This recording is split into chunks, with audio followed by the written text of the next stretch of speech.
I have one item that we received.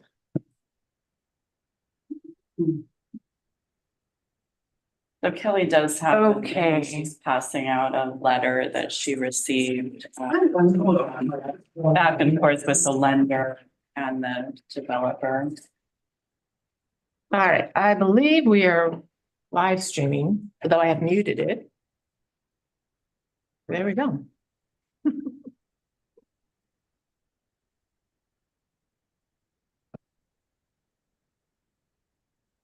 We're on? I believe we are. I'm just double checking on my. Okay. Yes, we are live. Okay. Thank you, Anya. You're welcome. And I will, as I said, stay in my little corner here, and hopefully our meeting doesn't go on too long. None of you want what I have. I'd like to call to order the meeting, a special meeting of the Tompkins County Industrial Development Agency for Wednesday, January 22nd, 2025. And I'd like to thank the members of the IDA for attending today and making time in their schedule, and for everybody else for coming. First item is privilege of the floor. Do we have anybody who wishes to address the IDA? You. I come up to the table? Sure. I see Tom Knipe coming forward. I'm not going to have you sign the blue card. I think you're familiar with the rules of engagement and Leave the ledge chamber or? they do. If you transgress, I'll just club you over the head. I'm used to that. That's been happening to me since elementary school. Thank you very much for allowing me to speak today. I'm actually here to speak today on behalf of the Mayor Robert Cantelmo. He wrote a letter. It probably came just before the meeting, so let me just read what he wrote as the city's comments today. So from the Mayor, dear members of the IDA, thank you for reconsidering the request by State Street Apartments to modify their incentive agreement to address the needs of the lender. The project sponsor worked for years with the city on project design and approvals and received its final site plan approval in September of 2021. Project has been stalled since then due to costs and financing issues. Your approval of this request is critical for the project to move forward, and the city is strongly supportive of approving this request. Not only will it deliver over 300 housing units to the heart of our community, we'll also infuse $1.8 million into the Community Housing Development Fund to support local investment in affordable housing. This is equivalent to about 4.5 years of combined city, county, and Cornell payments into this fund. It is my understanding that this modification would ensure that the project sponsor's lender would be protected from further losses in the narrow possibility of a foreclosure, does not preclude the IDA from revisiting the structure of IDA benefits if sold on the open market. And in addition to protecting the lender, this also protects the IDA and the community from maximizing the potential that the benefits of the project be realized. The fact that the developer has stayed committed to this project as they have reworked the project financials since receiving their city approvals 3.5 years ago is a testament to their commitment to this project and to working in our community. That's from Mayor Cantelmo. Thank you. Is there anybody else who wishes to address the IDA? Seeing none, I'll proceed. Any additions to the agenda? I don't believe there's any other business before us. Okay, then the one item of business we have on this agenda is the BVSHF modification request. I do have one request myself. I'd like a better name for the project. I have trouble saying that. But State Street Apartments. yeah, I hope it's going to get a nice flashy name as it goes up in the air. But Mr. Githens, thank you for coming today. And I think we had some miscommunication in that when you came to us, I certainly heard what you were asking for as a request. It wasn't a condition of being able to proceed with financing, but that seems to be the case. And maybe you could just talk to us for a minute about that element.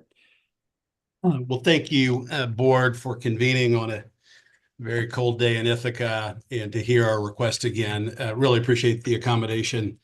And to clarify the request, it's the same request as we brought to the board on January the 8th. The additional backup that I think Heather had distributed to the group is evidence from the lender clearly that they would not be able to close upon the construction loan without this accommodation. And I really love the mayor's letter. I think he summed it up maybe better than I could in that, look, it's a remote possibility that this scenario happens. However, you have a lender who's got to protect themselves in the event that they had to foreclose and then would want to sell the property post foreclosure with the benefits transferring just to recover as much as they could. I mean, under that scenario, all of our equity investment would be wiped out. So this really does not have any financial benefit to us as developer.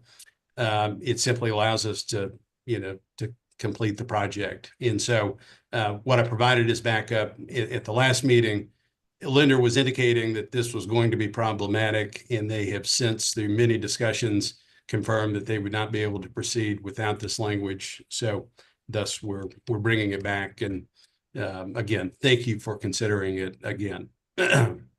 Okay, and Mr. Githens, just for the record, I went by on Green Street and saw there's now a construction entrance, and I looked over the wall and you've got equipment staged there, and it does look like some construction activity has actually begun.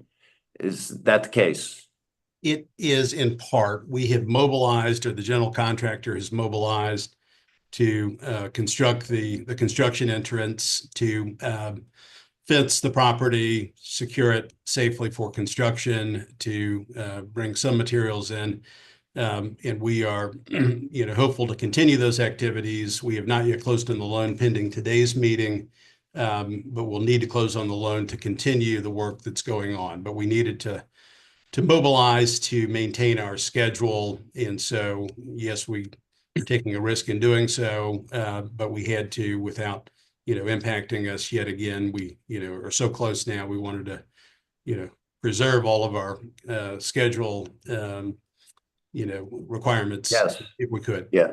And I guess I'm sorry. The point I was hoping to make is that it would be a serious impediment to your project to have to wait until our next scheduled IDA meeting. And that's why we're holding a special meeting And that's today. right. That's right. Yeah.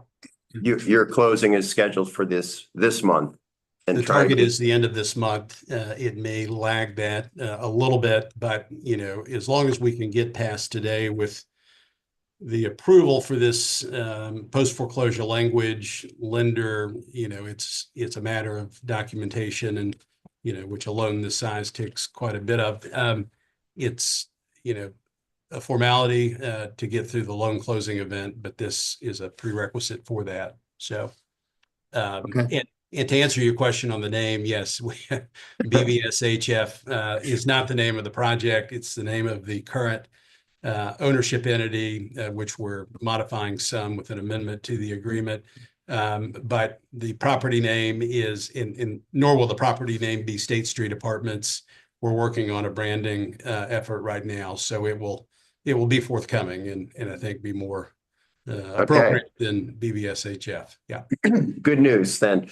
Deborah. I have a couple of questions and I will vote for this, but I want to express some concerns. So who's Blue Vista Capital and how do they fit into this?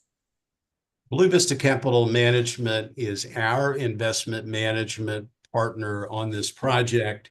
They're a Chicago-based investment manager in a number of real estate asset classes, this being a predominant asset class, multifamily and major university markets. So a large portion of the equity investment in this project is coming through funds that Blue Vista Capital Management manages. The remainder of the equity is coming from another investment partner. And so the letter that Heather presented you was from a lender that's in addition to the equity investments. The capitalization of the project is roughly, as we mentioned on the last meeting, 70% construction financing, 30% equity investment. So the lender is this Red Cove. That's right. Okay, and BVSH, is that a single purpose entity for this project? It is. It's a special purpose entity for this project, which we do for all projects. And then we have many entities, contributing to this effort. We have a development company, which I represent, We have a property management company that will, operate the property, and then, the ownership entity, which will include the co-investor, is a slight modification to the BVSHF entity that will be, conducted through an amendment to the IDA agreements that Heather's legal team is already working on. Okay, well, my concern with these deals and the way it's structured and the lenders kind of forcing the hand is, I think, especially where there's a special purpose entity. As I understand this language, it isn't just limited to any foreclosure that would take place during the construction part of the deal, right? It goes past the construction, or It does, Yeah. my understanding. Yes. And to clarify, there's there's a single foreclosure scenario that is already in the event of a foreclosure by our construction lenders, the benefits would transfer to the foreclosing lender. That's already permitted. This is a scenario by which once they can foreclosure has transfer it to happened- a purchaser. That's right.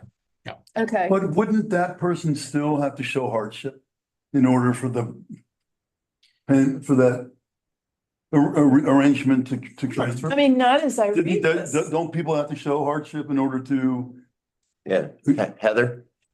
Yes, under the IDA's CTAP policy, which this was approved under, you have to show financial need in order to get that 10-year incentive. That's what I. So if someone came in under foreclosure and we're going to buy it, and I think Russ has said this before, they're still going to need to meet all the requirements of the IDA.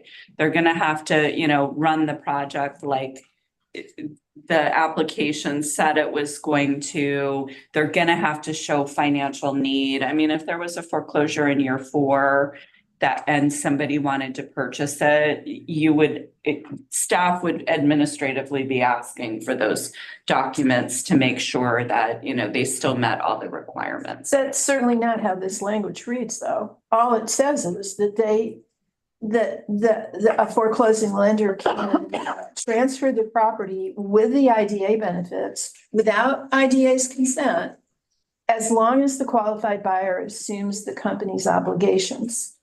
Does qualified, I'm just saying, Yeah, I understand we went through this quite significantly with Russ and Jeff Githens before it was brought to the IDA. And Russ, I don't know if you want to speak up, but Sure. Russ made it very clear that they're still going to have to follow the requirements of the IDA. Yeah, and you make a good point. That is not what you see in front of you is not the actual contractual language that the parties will be bound to.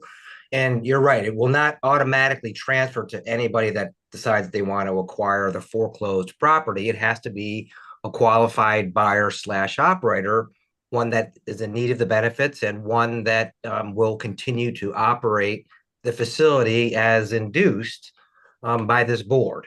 So that language, yes, is a little ambiguous. I agree. Once we get to the actual contracts, we will work through that. And of course, we'll share that with the board for any comments or suggestions.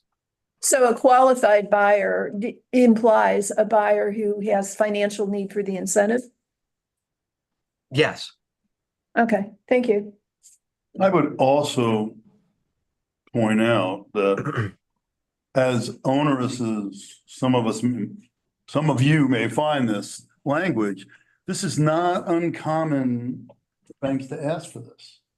This is, and I have a lot I could say, but I'm going to try to be succinct in the interest of time. I do want to apologize to this group that we had to convene. Had I not left the last meeting and been there to vote, we wouldn't have to be here today.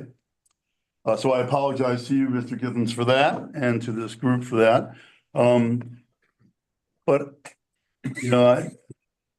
I when I saw that this was the what had happened, it just is. It just struck me as a little too punitive for what we were trying to accomplish. Jerry, water under the bridge, but you had a conflict. You were helping to feed the homeless. I understand, So- but I was literally 100 yards away. I know, yeah. But anyway, But I think there was some miscommunication is that I voted in favor of granting this language, but I was under the impression that it was not a condition of financing. I thought it was just a request, Yeah. but here we are today. Anybody else wishes to speak? Doc, I just want to brief, I don't remember exactly what Russ said, but I feel like he tried to convey this to us he tries not to get too involved in influencing our decisions, but I feel like he did try to imply that this, so give him a little bit of credit. okay. Anybody else? You're recusing yourself or can you vote? You can vote. Okay. I couldn't remember. Okay. that's it. Anybody else wishes to be heard? Okay, ready to vote. I'll call the roll. We need a motion. Oh, we need a motion. Yeah. Moves. Jeff seconds. Thank you. Yeah. Jeff, Yes. Jerry, Yes. Deborah, Duxon, Yes. and the chair votes yes. Totally unrelated. Duxton, did you see my email response about next month's meeting? Yes. Oh, thank you for reminding me. So I will be taking care of my mother in California during our next meeting, which qualifies me to participate remotely. So just an FYI. She and what? No, she's getting knee surgery. She'll be well. Oh. And I will be in Florida, but just vacationing, so I will have to zoom in, but not be eligible to vote. Okay. All right. Well, thanks for bringing that to our attention and we'll look forward to our meeting in February. Is there any other business to come before the IDA today? Seeing none, I'd entertain a motion to adjourn. So moved, seconded. All those in favor? And, all right. Thanks, everybody. Thank you. Feel better, Rich. Yeah. Yeah, I feel better. Don't share it. Thank you, board. Walk down. All right.